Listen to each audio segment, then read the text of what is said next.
This is not where I saw myself. At the end of 2024, if you asked me would I see myself being unemployed and in this relationship, no. No. Part of me feels like I can't do any better. And I'm not doing that because I don't care about this man. Like, I don't want anyone to take that to mean that I don't love him and I'm here because I don't feel like I can do any better. That's not what I mean. That's not what I mean. But if we're being honest, I'm an old woman now. And, I have a minor child. And now I'm unemployed. I also have issues with my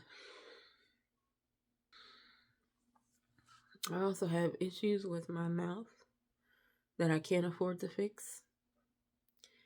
And I also have Bell's palsy, which has broken the left side of my face. So if it's something that you guys haven't noticed or have but didn't know what to put to it, that's what it is. The left side of my face is broken. If I'm being honest with myself,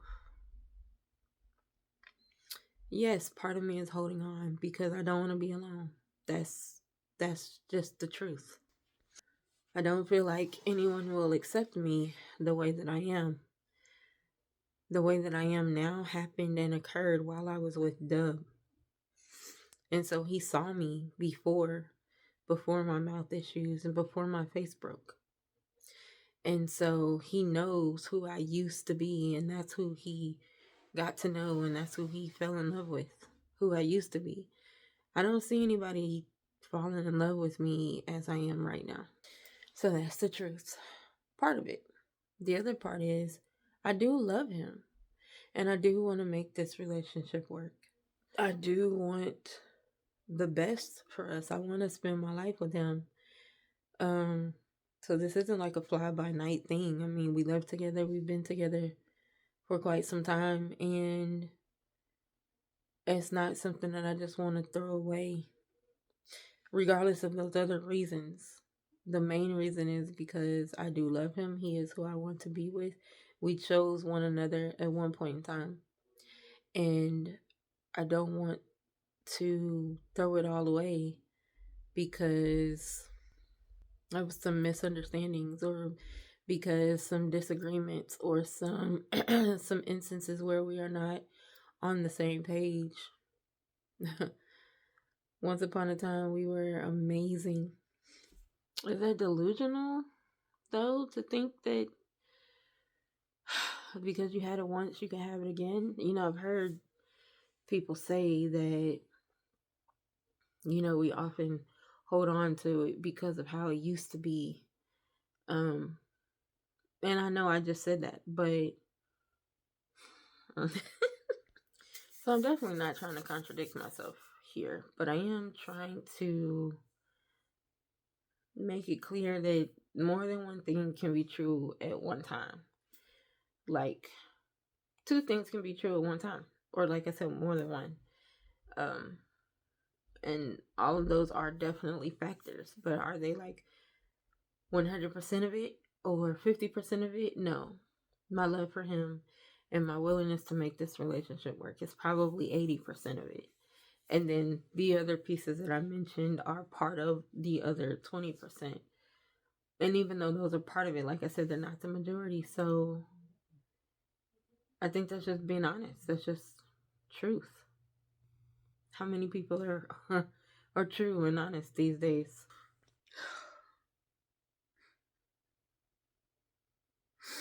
That does not mean that it doesn't hurt. I put on here a snippet of an argument that we had. And I will say, in my opinion, I've come a long way. I used to speak to him very badly once upon a time. And No excuse, of course. But it came from the fact that he was not listening to my feelings. He just didn't care. He just completely disregarded my feelings. And I'm still sitting here being nice to this guy. I'm still sitting here listening to him and being considerate and all these things. And I just feel like at this point I'm being walked over. So if you are going to do that to me, then you're going to have to take something. I'm not going to keep just being nice while you're like bulldozing over me. It's how I felt. And so, I said some really, really harsh things, and I do have a very harsh tongue. My mouth is very, it can get wicked. And just because you know something about yourself doesn't mean that you're proud of that. And it doesn't mean that you're like that all the time. Like, who are you the majority of the time? Who is the core individual within you? I'm a nice person. I'm a kind person. I'm a sweet person, gentle person, caring person, loving person the majority of the time. But everyone has a dark side, and certain things can pull it out of them. One thing that can pull it out of me is continually feeling like I'm being taken for granted, continually feeling like you're just rolling all over me because I'm still trying to be peaceful. I'm still trying to be nice. I'm still trying to be kind. I'm still trying to not give you back what you're giving me, which a lot of people can dish it, but they can't take it. And that becomes a problem. I'm very good at giving it back to you. I don't start it, but I'll finish it. And what I've noticed is a lot of people can't take that, especially when you're normally the nice person, you're the kind person. Then they're like, what's going on with you? Like, why are you acting this way? And it's like, did you not see what you were doing to me? I'm just supposed to roll over and take that? Like, explain that to me. In what world does this work for you? Like, let me know. Anyway, like I said, did I see my life being where it is right now? No. But it is. And I have to do something about it. I have to do something about it. I've got to pick myself up out of this funk. I've got to I don't know why this bothers me so much. Probably because I really love my job. I really love my job. And and probably the long time that I've been there, I've been out of the, job market for quite some time. And so it's hard to adjust to, but I gotta move on. I gotta pick myself up. I still am a mother. I gotta pick myself up. I gotta get out of this. For that part, I am extremely thankful to Dub because my life would be completely different had this happened and there was no him.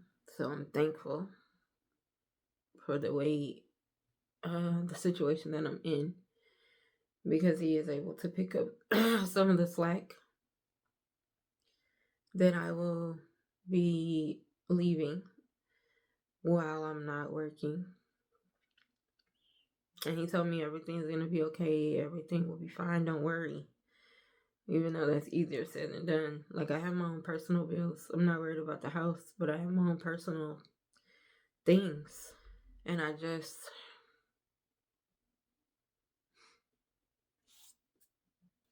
Man, I really feel like something's wrong with me. I can't stop wanting to cry. But I don't want to cry. But I might need to cry. Maybe to get it out. I don't know where I'm going. I don't know what's next. I hate the unknown. I hate it. My birthday is tomorrow. December 31st. On a more positive note, for anyone who's watching, thank you for watching. Please like, comment, and subscribe. I feel like I'm not alone. There's so many people in this world. There's got to be someone like me. Someone who's dealing with this. Someone who's been able to get out. Because I think I should leave him. Because I don't want to. But this is hard to say too, because he's getting better and worse at the same time in some areas. He's definitely, he doesn't hit stuff anymore. He doesn't throw things anymore. That's better. Is he still yelling and throwing temper tantrums and hollering and cussing and, being condescending and using terms that are demeaning? Yes, that's not better. And thankfully, I know who I am. And, he says those things so it doesn't penetrate enough. But it still hurts because this is the person who I love saying this to me, right? And the other part of it is, because if you love me, why are you hurting me? Like, why are you hurting me? It makes you want to evaluate things a little differently, because that was what, kind of woke me up. Like, why am I saying these things to this man if I love him? If I say I love him, I shouldn't be saying things that I know hurts his feelings or things that I know bother him. Like, there are certain words that I know I could say that would just get right up under his skin. And regardless if I think there's anything wrong with those words, which there's definitely something wrong with those words. But even if I didn't think so, he does. And that's enough for me to stop doing it. You know what I'm saying? If I say that I love you, I have to show it in my actions. I have to show it in my words. If I say that I love you, I have to mean it, and I can't just say it because he told me before when I was saying those words that then coming back and saying that he loves me, he didn't believe it. And he would be like, but you said all these mean things to me. Like, now you want me to accept you saying that you love me? And I have said the same to him. It got to me. It hasn't reached him. You know? Anyway. Thank y'all for watching. I hope this helps someone. I hope someone is able to see this, and if you're going through anything similar, that you're not feeling alone. That you know that there are other people out there just like you. That you can have someone to talk to relate to help you be strong. If you're in a situation where you are being verbally abused or neglected, I totally understand. And I don't have all the answers. I definitely don't have all the answers. I'm still working through it on my own life. But if there's anything that I can say, just know that those things are not true. You are important. You are special. You are deserving of love. You are worthy of being treated better. And you deserve better. And one day, I hope you get better. All right, so that would be my wish to you all. Again, thank you for watching, and I hope this helps someone anywhere. Definitely leave a comment below, and let's help each other out here. That's what it's all about. Let's help each other out here. And like I said, I hope I said something beneficial. Even if not, then maybe you're like, oh no, I'm not alone. She understands. Maybe we can help each other. Definitely reach out to me. I look forward to hearing from you. Y'all have a wonderful rest of your day, and I will talk to y'all soon. Bye.